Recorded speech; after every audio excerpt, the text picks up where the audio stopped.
the start of a new recurring segment here for the next couple of weeks. We're going to summer camp. We're going to summer camp. That's right.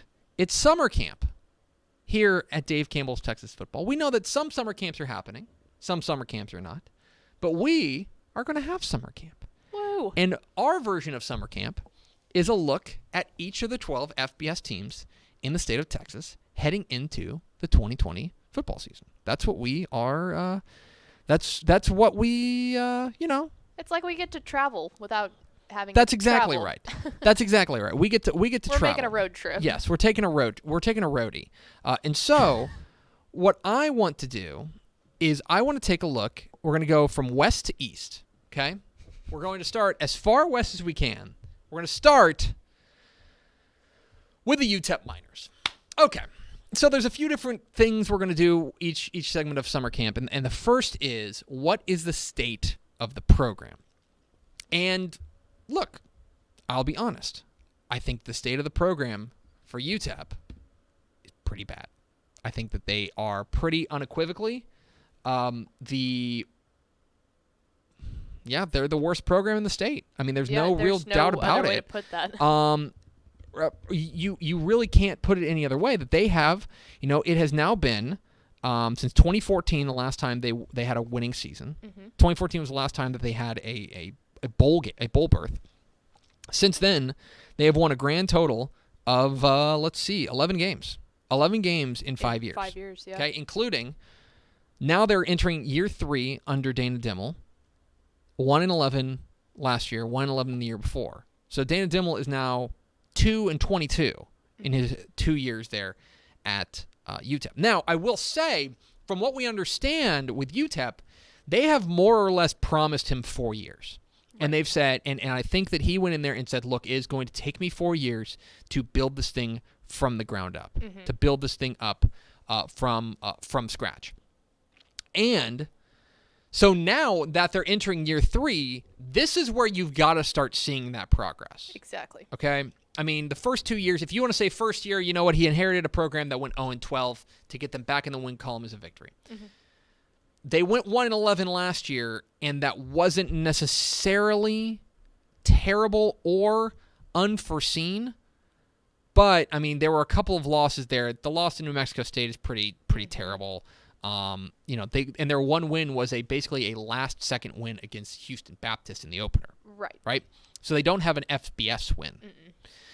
Now, they're entering year 3 under Dana Dimmel, and they are going to need to I think, show some life. I think this is the prove-it year for UTEP. They have got to start moving forward. I'm not asking them to make a bowl. Mm-mm. What I'm asking them to do is show that they are a lot more competitive than they were last year. Because last year, look, it just wasn't good. I mean, they got blown out by teams that are not that great. They got blown out. I mean, all due respect, Pickle.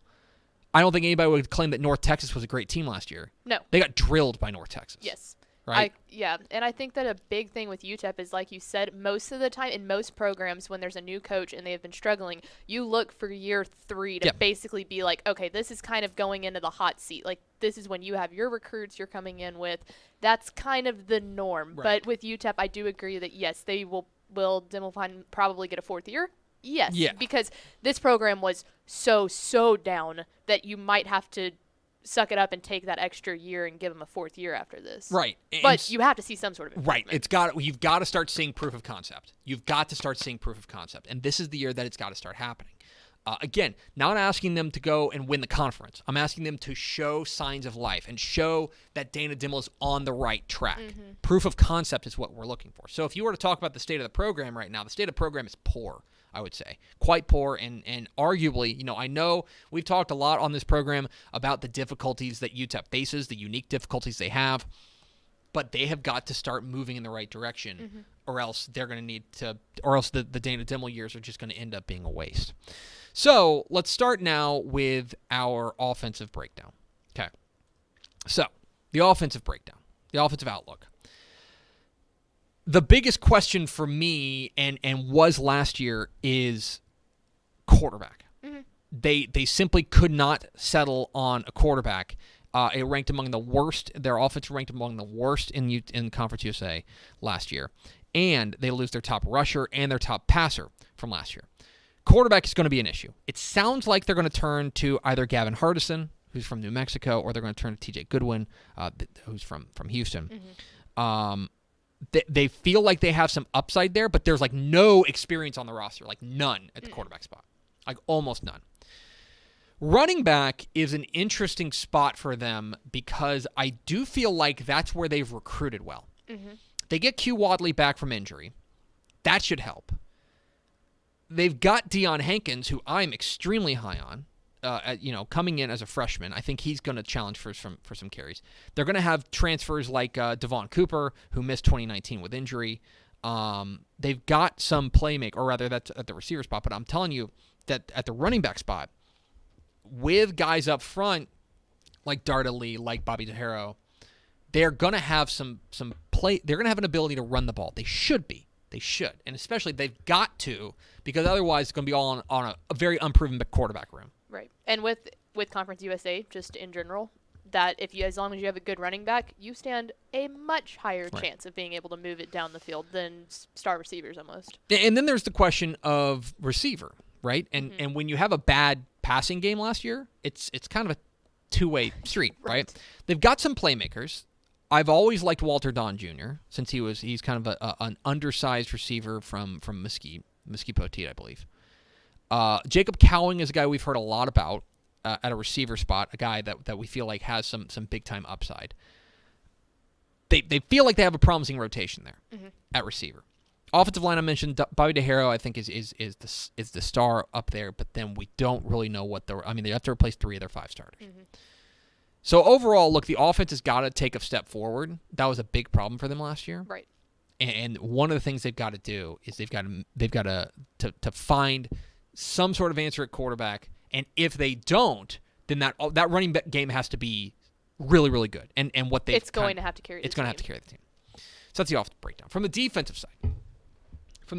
side, I do think, let me drop some praise on UTEP here for a moment. I think their secondary has a chance to be borderline good. Okay? I think they've got some talent back there. I really like what they got in the cornerback spots in Josh Caldwell and Deron Lowe. I love Justin Prince at the safeties position. They're bringing back a guy in Broderick Harrell that I think has a chance to make a leap forward out of Lubbock. This is a secondary that I think has a chance to make a step forward. I think the linebacker spot could be okay, depending on what happens. Stephen Forrester kind of stepping up. Devon Yang is kind of that, Yang rather, is that kind of hybrid nickelback type thing. What do they do with Jerome Wilson? I think the linebacker spot has potential. I'm concerned up front. They've got Praise Amawale. Praise Amawale is probably their best overall defender, but he's kind of alone. They averaged just 1 sack a game last year. And so this is a defensive front that I think there are unknown pieces that they need to step up in order to be competitive.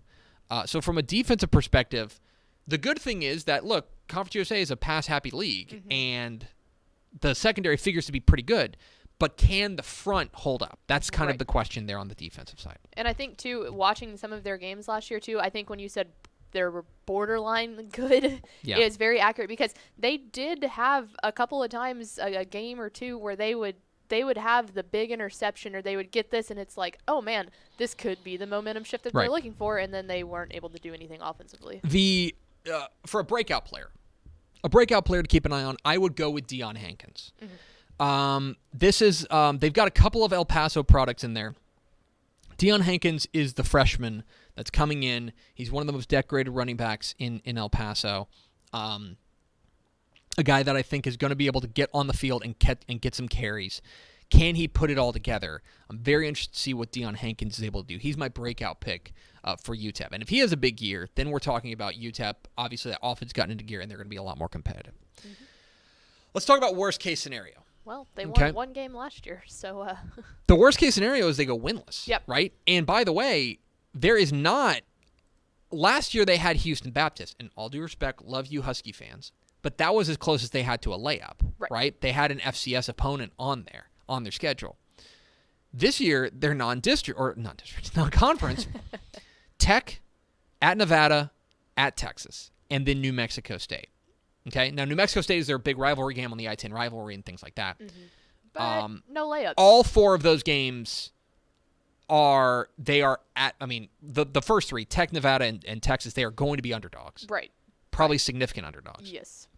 And then New Mexico State, they were more or less beaten by a bad New Mexico State team last year. They do come home for that game. But it is very feasible with a tougher schedule that this is another winless team. Mm-hmm. Really and truly. I'm not trying to be doomsayer here, but it is very possible for UTEP to be that 0-12 team. Yeah, you always would like to say, well, you can only go up from here, but there is a chance that they could go down. Because you know what? The schedule gets tougher. Yeah. Schedule gets tougher, plain and simple.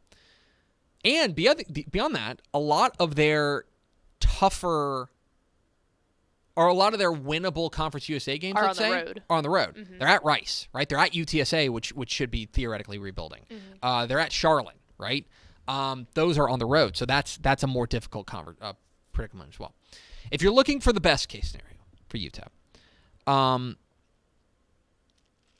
I think 3 to 4 wins is realistic. I think that more importantly, the best case scenario for UTEP is that they are competitive in most of their games. Mm-hmm. Nobody expects them to go out there and be competitive against Texas, right? On the road at Texas, or even Tech, right? Nobody expects that. But if they can put together even 2 to 3 wins, I would say, and look competitive in the other games, especially in the Conference USA play. Right. Look like they are catching up to the Conference USA pack, and they're not very clearly the worst team in Conference USA. Right. That would represent a lot of progress in my mind. Mm-hmm. I am, the best case scenario for them, I would say, is probably 4 wins. Mm-hmm. I don't see them getting really above that. But if they do that, that would show that they are moving forward, that the team is buying what Dana Dimel is selling, and that fundamentally they are starting to turn that cruise ship around, right? They're starting to turn that big tanker, because it was never going to be quick. It was never going to be a 1-year deal. Well, now we're in year 3. We've got to start seeing signs that it is turning, and it's not just heading straight for that iceberg.